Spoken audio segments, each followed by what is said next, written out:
प्रवरा इथे 15 सप्टेंबर रोजी प्रेम प्रकरणामधनं गोळीबार झाल्याची घटना घडली होती।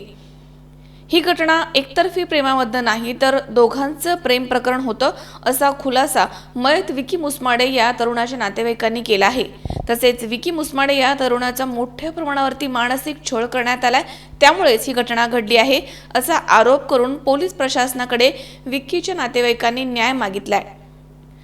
राहुरी तालुक्यातील देवळाली प्रवरा इथे 15 सप्टेंबर रोजी पहाटेच्या दरम्यान प्रेम प्रकरणामधनं गोळीबार झाल्याची घटना घडली होती।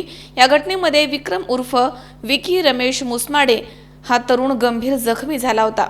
त्याच्यावरती लोणी येथील प्रवरा ग्रामीण रुग्णालयामध्ये उपचार सुरू होते।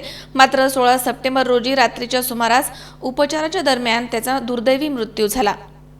15 सप्टेंबर रोजी पहाटेच्या सुमारास प्रेयसीच्या घरामध्ये घुसून प्रेयसीवरती आणि स्वतःवरती गोळी झाडून आत्महत्या करण्याचा प्रयत्न विक्रम उर्फ विकी मुसमाडे या तरुणानं केला होता।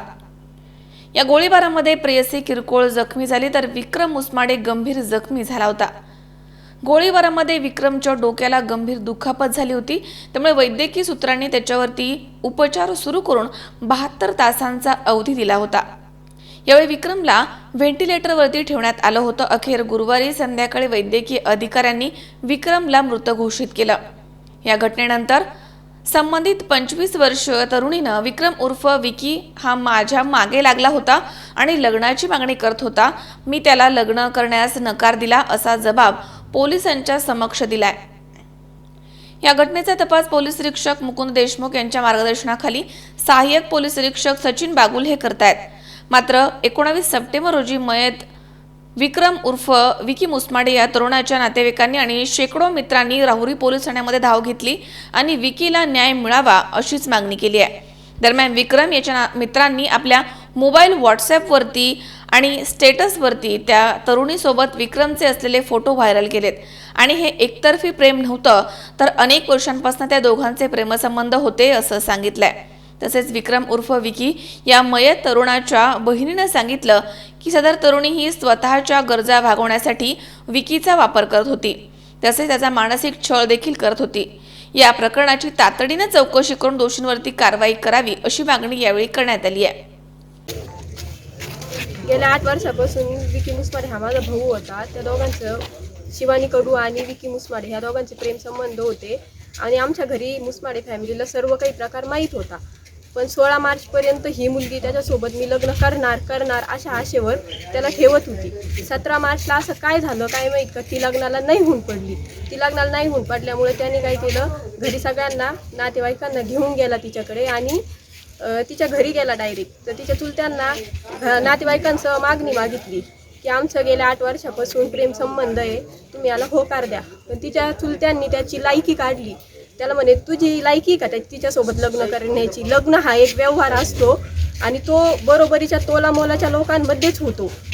ह्या अपमान त्याला सहन झाला नाही आणि त्याच्यानंतर आम्ही गेल्या 4 महिन्यात त्याच्या डोक्यातून सर्व काही काढलं होतं। तरी पण 12 मेला पुन्हा त्या मुलीचे त्याला तिच्या गरजांसाठी फोन आले। 12 मेला तिने त्याच्याकडून आर्थिकदृष्ट्या पैसे घेतले आणि तिच्या गरजा ती अशी लग्नाची वेळ आली का ती उडवाउडवीचे उत्तर द्यायची त्याला आणि ज्यावेळी लग्नाची वेळ आल्यावर उडवाउडवीचे उत्तर द्यायची आणि ज्यावेळी अशी तो काही असं तिला म्हणायला गेला की मी तुझ्या काकांना म्हणतो किंवा काकांना काही सांगतो, तर त्यावेळी तो डायरेक्ट आहे ना त्याला मानसिकदृष्ट्या छळ करून टाकायची।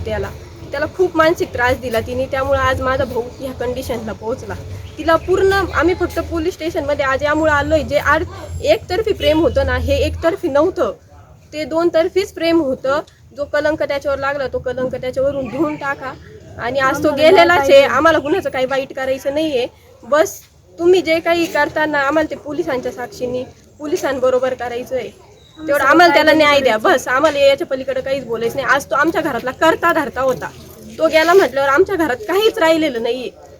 त्याच्या मेमरी कार्डमध्ये आम्हाला फोटो सापडले, आम्ही त्याचा वापर सुद्धा आणखी केलेला नाही। आम्ही पण एक मुली आहोत, आम्ही पण त्याच्या बहिणी आहोत, पण त्या मुलीने त्याचा मानसिकदृष्ट्या छळ केला आणि तिच्या चुलत्यांना हे सर्व गोष्ट माहीत झाल्यावर सुद्धा त्यांनी तिच्या लग्नाला नकार नाही केला। त्याचा अपमान त्याला सहन झालेला नाही।